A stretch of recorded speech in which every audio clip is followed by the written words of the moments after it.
और वो किसी गुरु से उपदेशी थी, आस्था भगवान में गणी थी।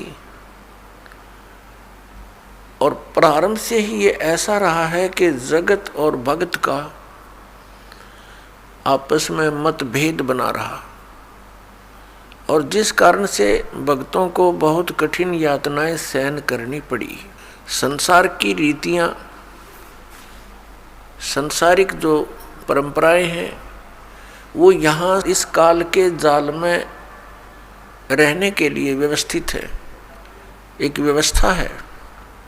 और जो लोग परमात्मा से परिचित नहीं है वो इसी में, इन्हीं में व्यवस्थित है। उस लड़की की बहुत आस्था थी। नगर के बाहर एक साधु का आश्रम था। वो लड़की उस महात्मा को आहार करा के आती थी, उनकी सेवा भी करती थी और शाम के समय अपने घर आ जाती थी। कुल के लोगों ने, परिजनों ने बहुत कुछ प्रतिबंध लगाए, लेकिन लड़की नहीं मानी। उस सिमली का एक भाई था, मंसूर नाम था उसका। उसको अन्य व्यक्तियों ने कहा कि आपकी बहन शाम के समय और गैर टाइम को वक्त जाती है संत के आश्रम में। देख ले भाई, इज्जत का सवाल है। और पूरे नगर में चर्चा चलती है अपनी बहन को बनाकर। अब मंसूर ने सोचा भी पहले ये देख तो लूं, वास्तव में वहां उस आश्रम में ऐसा क्या है। इस दृष्टिकोण से जब उसकी बहन शाम के समय प्रतिदिन जाती थी साधु का भोजन लेकर, जिस दिन घरवाले भोजन नहीं देते थे तो वैसे जाती थी, उनकी सेवा कराती थी, कोई कपड़े धोआती थी, कुछ देर उनकी चरण दबा देती थी। अब मंसूर ने, भाई ने सोचा कि सीधा संत से बोलना अच्छा नहीं होता। साधु संत बड़े सहनशील होते हैं और सिद्धि युक्त होते हैं। अपराध के विषय में कुछ ऊट-पटांग कहना हानिकारक हो सकता है। उसने क्या किया कि आश्रम के बाहर खड़ा हो गया और जैसी भी कच्ची पक्की कोई द्वार थी, उसके अंदर कोई सुराख था। उस सुराख से वो देखने लगा। छोटा सा आश्रम था, को 100 गज का होगा, गणित 150 गज का, और उसमें एक झोंपड़ी डली हुई थी। संत जी बाहर बैठे थे, गर्मियों के दिन थे, चंद्रमा की रोशनी थी। तो उसने देखा कि लड़की ने जाके भोजन कराया महात्मा को, फिर बर्तन साफ किए, 1-2 कपड़ा धोआ, फिर महाराज जी के चरणों को दबाने लगी, सेवा करने लगी।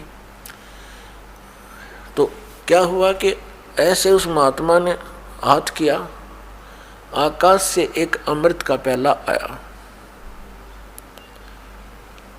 संत ने पिया, आधा उस बेटी को दिया। संत ने कहा कि बेटी, इसमें से थोड़ा सा, एक नालायक व्यक्ति खड़ा है, उसके भी मार दे एक छींट। इस सुराख के अंदर से जा और उसके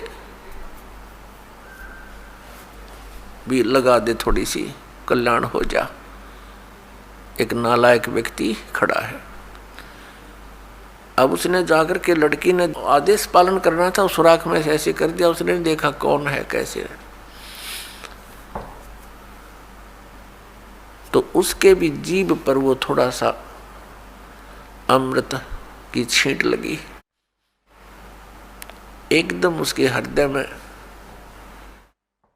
एक विशेष प्रेरणा हुई कि मैं बहुत पापी हूँ, मैं नीच हूँ, और ऐसे पाक साफ महापुरुष के विषय में मेरे मन में दोष आया। रोता हुआ आश्रम के अंदर प्रवेश हुआ और कहा, महाराज मुझ पापी का भी उद्धार हो सकता है। मैंने आपके बारे में बहुत गलत सोचा। उस संत ने कहा, बेटा जब तक बोध नहीं होता, ज्ञान नहीं होता, तब तक प्राणी के ऐसे अपराध अक्षमा करने योग्य होते हैं। और बेटा कोई जानबूझ कर करोगे, दीक्षा उपदेश लेने के बाद आपके मन में ऐसा संत के गुरु के प्रति दोष आता है, तो फिर आप पाप के भारी बन जाओगे। काफ़ी देर सत्संग सुनाया। प्रतिदिन वो भक्त अपनी बहन के साथ दिल्ली आने लग गया। खूब सत्संग सुना, दोनों बहन भाई मिलकर सेवा करते थे। फिर क्या हुआ कि उसके हृदय में एक ऐसी प्रेरणा हुई, अनल हक। उस संत ने उसको एक मंत्र दे दिया, अनल हक, कि इसका जाप किया कर। अपने आत्माओं, पिछले पुण्यकर्मी प्राणी ही परमात्मा की खोज में लगते हैं। उनको ही इतना शीघ्र इन बातों का असर होता है, संत के वचनों का। तो महान पुण्यात्माओं में से एक था मंसूर, और संत की कृपा से उसके पिछले पुण्य स्टार्ट हो जाते हैं, उदय हो जाते हैं, और वो प्रेरित होकर के वो भक्ति प्रारंभ कर देता है। जैसे एक फॉर एग्जाम्पल, जैसे कोई कटोरी में घी डाल रखा है, उसमें एक ज्योति भी रखी है, और वो ज्योति जला रखी थी, बुझ गई, घी भी है उसके अंदर, बनी बनाई बाती भी उपलब्ध है। एक सीख लगाने की आवश्यकता है, वो जग जाएगी।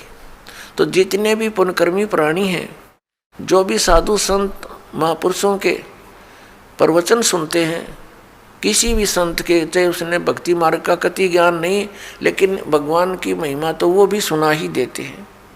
तो उससे क्या होता है कि वह ज्योत जग जाती है। अब वह ज्योत तक जगगी, जब तक पूर्व जन्म का उसके अंदर घी है, यानी पुण्य है, तो वो जगेगी, प्रेरणा बनी रहेगी भगवान के पाने की। यदि आगे उसमें विधि घी उसके पास नहीं है डालने के लिए, तो वो ज्योति भी जल जाएगी और घी भी समाप्त हो जाएगा, और सारा कटोरा व कटोरी काली हो जाएगी। तो पुण्यात्मा उस अनल हक मंत्र के गुरु जी ने दे दिया, जो मंत्र देना था उसको। अनल हक का अर्थ होता है अहम ब्रह्मास्मि, मैं ही ब्रह्म हूँ, मैं ही परमात्मा हूँ, अनल हक। हालांकि ये कोई मंत्र वंत्र नहीं था, लेकिन उस मंसूर के अंदर वो पूर्व जन्म का घी और ज्योति रह रही थी, वह जगेगी। अब उस मंत्र से भविष्य में तो कोई लाभ उसको होना नहीं था, क्योंकि वो चार्जर ठीक नहीं था। पूर्व जन्म की बैटरी से उसमें इतना प्रभाव था, इतने पुण्यों से, कि उसने अनल हक कहना शुरू कर दिया कि मैं ही परमात्मा हूँ। अब भोली आत्माओं, पुण्यात्माओं को जैसा भी गुरु ज्ञान देता है, वो तो दृढ़ होते हैं। गुरु जी ने 2 दूना 6 कह दिया तो वो 6 ही बोलते रहेंगे। घर वाला कहेगा, कोई उसको बताना चाहेगा, वो नहीं मानेगा, कहता नहीं मेरे गुरु जी ने ऐसे ही बोला। तो अबोध बच्चे ऐसे ही होते हैं। इस बात का ज्ञान पूरे मुसलमान धर्म में हुआ, क्योंकि वो मुसलमान धर्म से संबंधित था, और मुसलमान धर्म ये मानता है कि जीव ब्रह्म नहीं हो सकता। वैसे तो जीव ब्रह्म हो ही नहीं सकता, ये तो अंडरस्टूड है। जीव तो ब्रह्म है ही नहीं, ब्रह्म अलग है, जीव अलग है। ब्रह्म मीन भगवान, जो जीव का भी उत्पत्ति करता है। लेकिन मुसलमान धर्म ये मानते हैं कि पृथ्वी पर परमात्मा नहीं आ सकता। वह तो 7वें आसमान में रहता है, 7वें स्वर्ग में। और कोई ये कहता है कि पृथ्वी पर परमात्मा है, वो दंड का अधिकारी है, वो भ्रमित कर रहा है, मुसलमान धर्म के विधान को बिगाड़ रहा है। इस कारण से मंसूर को बहुत बार समझाया, राजा तक बात गई, बहुत कुछ कहा, लेकिन नहीं माना, अनल हक करता रहा। उसको कहा कि तू ऐसा मत बोल। अब साधु को तो कोई बोल नहीं सके था कि वो क्या मंत्र दे रहा है, लेकिन पब्लिक के अंदर जब बात आ जाती है तो वो अपना पूरा जोर शोर से विरोध करते हैं। अब क्या हुआ कि वो नहीं माना तो उसको चौराहे पर खड़ा कर दिया, बांध दिया उसको चौराहे पर। और फिर क्या कहा कि या तो तू अनल हक कहना छोड़ दे, नहीं तो तेरे पत्थर मारेंगे। उसने फिर कहा अनल हक, क्योंकि वो तो मदमस्त हो गया था, अलमस्त हो गया था। ऐसी सतीथि पूर्वजन्मों के पुण्यों से होती है, और भविष्य की भक्ति नहीं होती है तो वो नष्ट हो जाता है उस जीवन ऐसी पुण्यात्मा का। तो उसको सजा दी गई कि पूरे नगर के व्यक्ति इसको पत्थर मार मार के इसका वध करेंगे। ऐसी सजा दें ताकि और भी कोई ऐसी हिम्मत ना करे। तो सभी लाइन में आ रहे थे और पत्थर मार रहे थे, तू पापी है, पत्थर मार रहे थे, निकल जाते थे। अब उसकी बहन सिमली का भी नंबर आ गया। जब और पत्थर लगा रहे थे वो हंस रहा था, अनल हक अनल हक हंस रहा था। और जब उसकी बहन सिमली का नंबर आया वो भी लाइन में खड़ी थी। तो बहन ने सोचा पत्थर तो मैं नहीं मारूंगी, लेकिन लोक लाज में आके उसने फूल उठा लिया कि मैं फूल मार आऊंगी उसके। यहाँ ये लोग भी ना मेरा विरोध करेंगे और भाई का चोट भी ना लगेगी। उसने फूल मारा, फूल मारते ही वो रोने लग गया, बहुत बुरी तरह रोने लगा। तब सिमली ने कहा कि भाई लोग तेरे पत्थर मार रहे थे, उनके पत्थरों से नहीं रो रहा था और तू मेरे फूलते रोने लग गया। अरे ये कोई चोट थोड़ी लगी तुझे? उसने कहा सिमली ये तो अनजान थे, इनका मुझे दुख नहीं था, तू तो परिचित थी मैं किसके ऊपर फिदा हो रहा हूँ। और तेरा हाथ कैसे हो गया नालायक मेरी तरफ? तूने भगवान की तरफ हाथ कर दिया, मैं भगवान के लिए ड्यूटिड हूँ और तूने क्या समझा फिर ज्ञान को? न्यू रो रहा हूँ, तेरा जीवन बर्बाद हो गया, तूने ज्ञान समझा नहीं बहन। तेरे फूल का मुझे इसलिए दर्द हुआ, तू तो परिचित थी इस बात में। उसके बाद नहीं मरा वो पत्थरों से, कहने लगा या तो कहना छोड़ दे अनल हक, नहीं तेरा हाथ काटेंगे। उसने कहा अनल हक, हाथ काट दिया। फिर कहा दूसरा हाथ काटेंगे या बंद कर दे, अनल हक। तेरी गर्दन काटेंगे, बंद कर दे, अनल हक, काट दिया। अब उसको गाड़ा नहीं, मुसलमान धर्म में नीचे दफनाते हैं जमीन में, उसको सवा कर दिया काफिर समझकर कि काफिर जलाए जाते हैं, उनकी सोच है। और उस राख को जल में फेंक दिया कि इसका नामो निशान मिट जा, दरिया में। कहते हैं वो राख भी, ऐस भी, वो बबूत भी अनल हक अनल हक अनल हक करती जा रही है। और 1000 मंसूर बनकर गलियों में घूम रहे हैं। सबने दरवाजे बंद कर लिए, टट्टी पेशाब निकल गया, लोगों का घबरा गया, ये क्या हो गया, भगवान का भगत था, ऐसा हो कर दिया इसके साथ। तो पुण्यात्माओं,